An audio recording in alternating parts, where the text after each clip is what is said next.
শুনতেছেন খাতুনে জান্নাত ফাতেমাতুজ জাহরা রাদিয়াল্লাহু তাআলা আনহা মুহাব্বত দেখাইছেন ওনার সন্তানকে।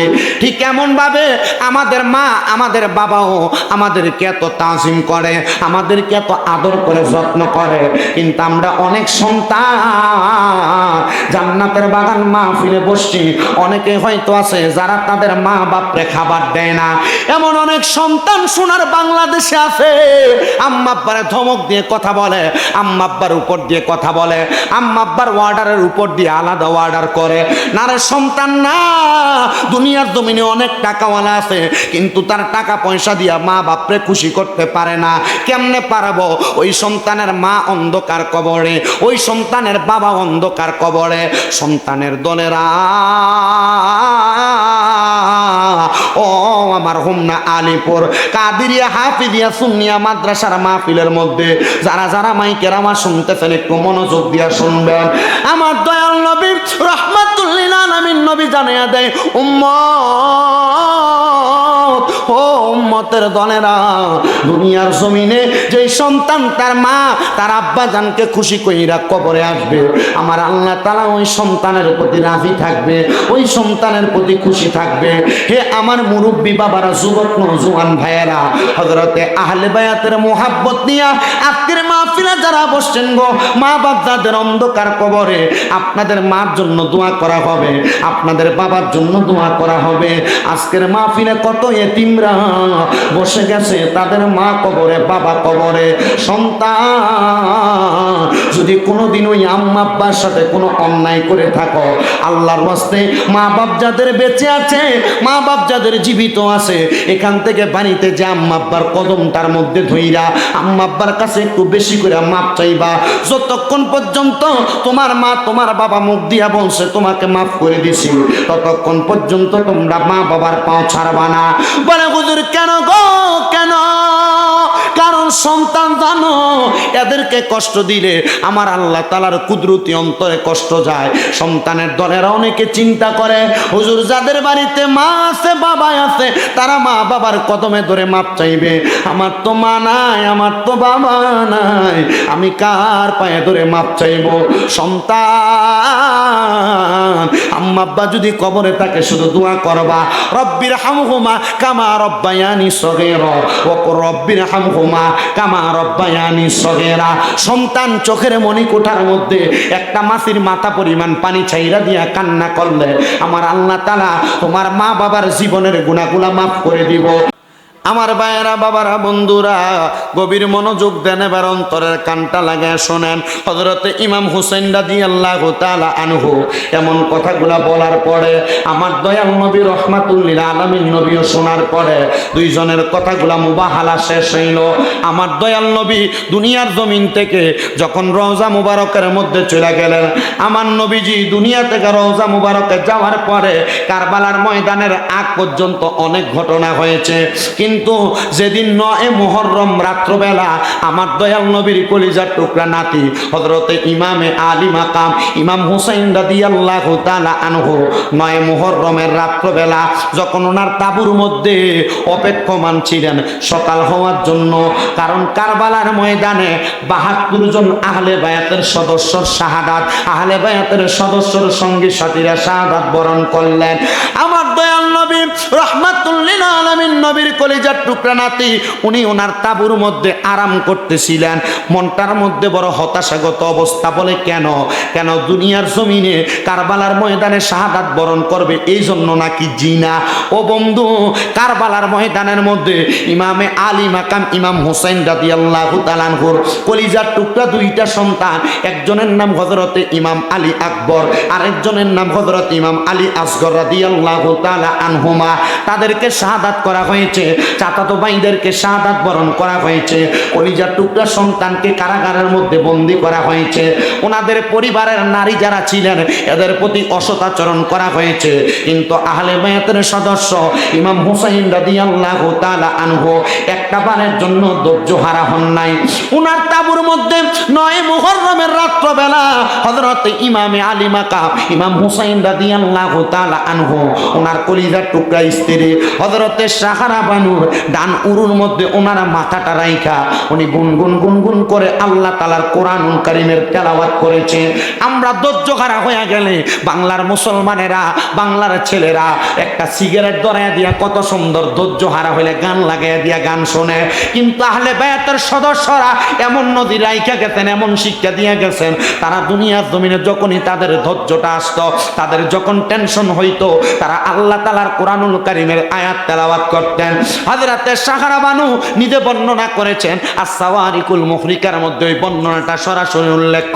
উনি বলেন অল্প কিছুক্ষণ তেলাওয়াত করার পরে আহলে বাইতের সদস্য হযরত ইমামে আলী মাকাম ইমাম হুসাইন রাদিয়াল্লাহু তাআলা আনহু আমার রান মুবারক উরু মুবারকের মধ্যে যখন ঘুমায় গেলেন, ওনাকে দেখলাম হঠাৎ করে ঘুম থেকে ঝাপটি মেরে উঠলেন। ওঠার পরে আমি আমার হযরতে স্বামী হযরত ইমামে আলী মাকাম ইমাম হুসাইন রাদিয়াল্লাহু তাআলা আনহুরে জিজ্ঞাসা করলাম, স্বামী গো, আপনি না ঘুমাইলেন, ঘুম থেকে এমন ভাবে কেন ঝাপটি মেরে উঠলেন? হযরত ইমামে আলী মাকাম ইমাম হুসাইন রাদিয়াল্লাহু তাআলা আনহু ডাক দিয়ে কই, সাহারা বানু, আমি কেন এভাবে উঠছি জানো?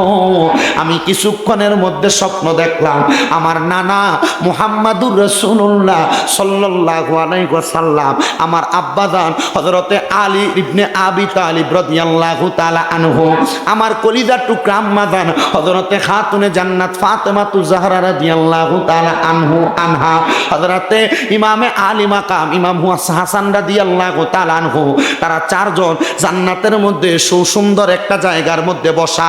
তাদের সম্মুখে এমন সুন্দর একটা খাবারের পেয়ালা দেখা যায়, ডাল দেখা যায়, তাদের সামনে বড় সুন্দর সুন্দর জান্নাতি খাবার। আমি জিজ্ঞাসা করলাম আমার মা জননীকে, মা গো মা, এত সুন্দর সুন্দর খাবার, এই খাবারগুলা কেন আপনারা খান না?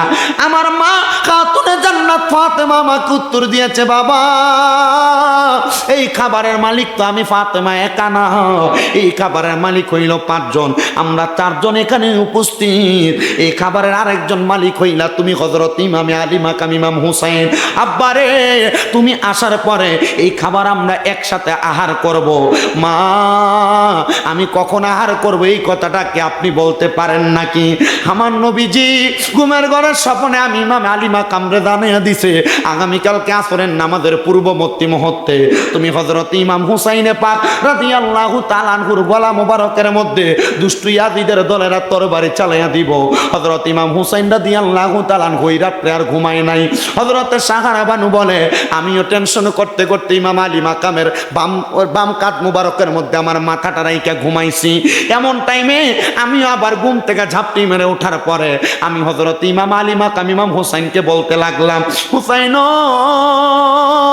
ও নবীর কলিজার টুকরা নাতি, আমি কিছুক্ষণ আগে দেখতে পাইলাম আপনার আম্মা খাতুনে জান্নাত ফাতেমা সাদা রঙের একটা জামা পরা, পোশাক পরা, কাপড় পরা, উনি কারবালার ময়দানে আইসা কারবালার ময়দান থেকে উনি নুরি পাথরগুলা কুড়ে কুড়ে সরাইতেছে। আমি জিজ্ঞাসা করলাম, মা,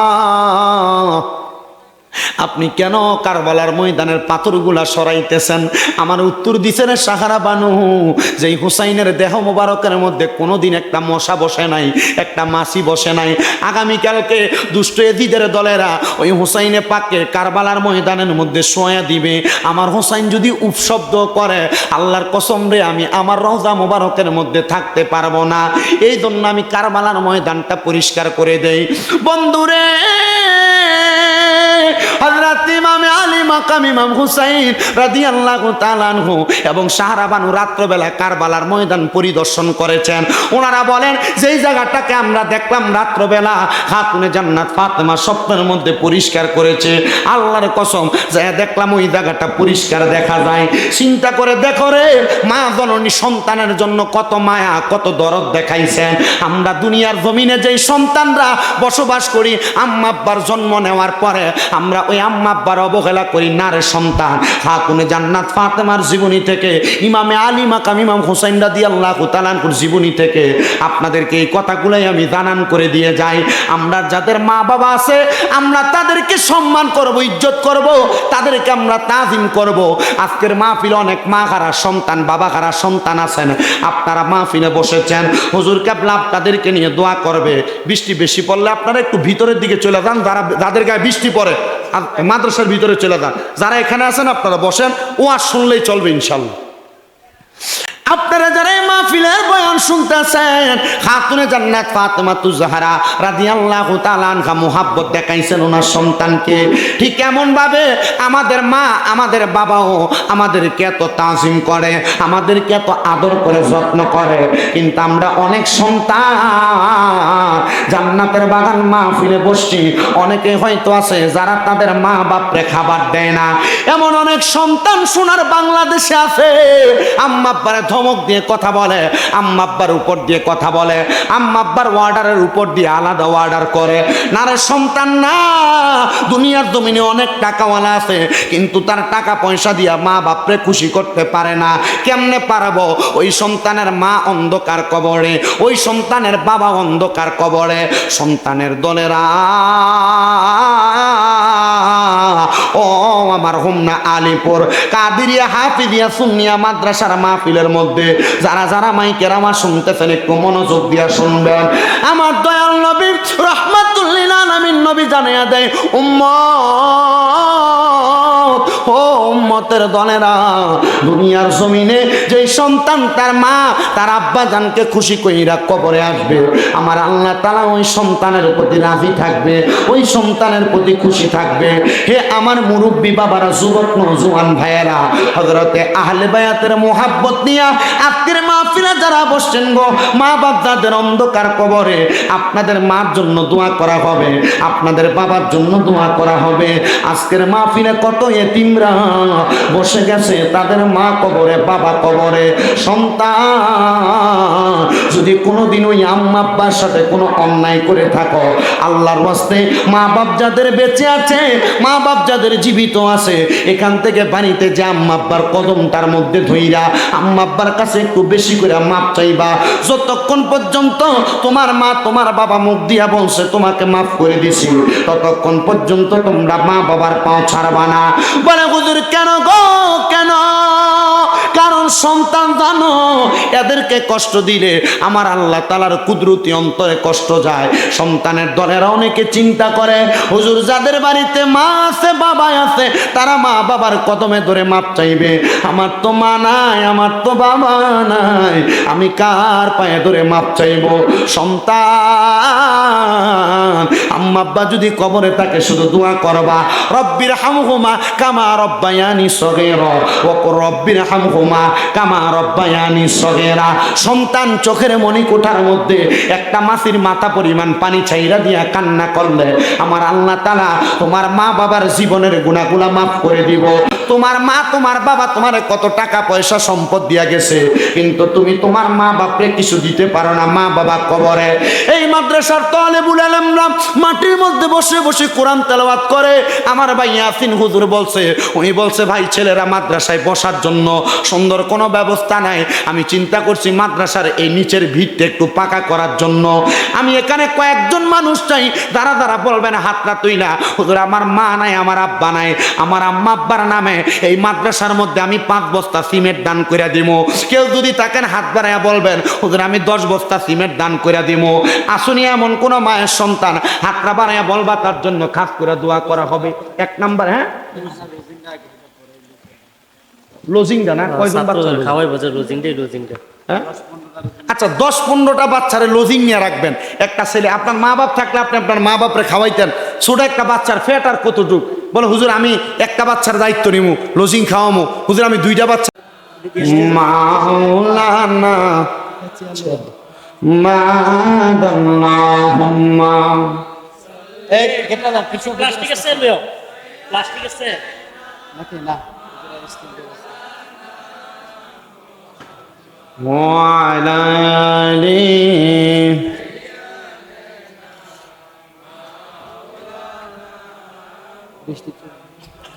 আল্লাহ যেন কবুল করে, জোরে কোনা আমি। এখন যে মৌসুম, এ মৌসুম অনুযায়ী বৃষ্টি, এটা ছাগল দৌড়ের নামে এখানে মতো আইয়ে জাগা আপনার বৈশা থাকলে হইতো একটু লড়সড় করে লাগছে তো। যাক মানুষ গেছে না, মানুষ ভিতরে বসে রয়েছে। আলহামদুলিল্লাহ বৃষ্টি গেছে, আলহামদুলিল্লাহ। আল্লাহ কবুল করুক, আমিন পড়ে। নবীর ঘর মাদ্রাসার মাহফিল, জান্নাতের বাগান, তাবারও কত মোটামুটি লাইনে পড়ছে। ও বৃষ্টি আয়ে বললো আমরা মাদ্রাসা ঢুকেই খাওয়ান যাবো ইনশাল্লাহ। কি করেন আপনারা? আল্লাহ যেন কবুল করে, আমিন কোন।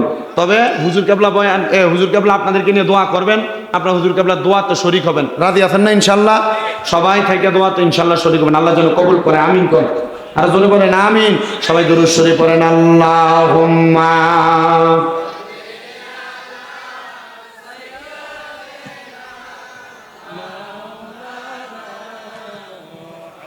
وعلى آل سيدنا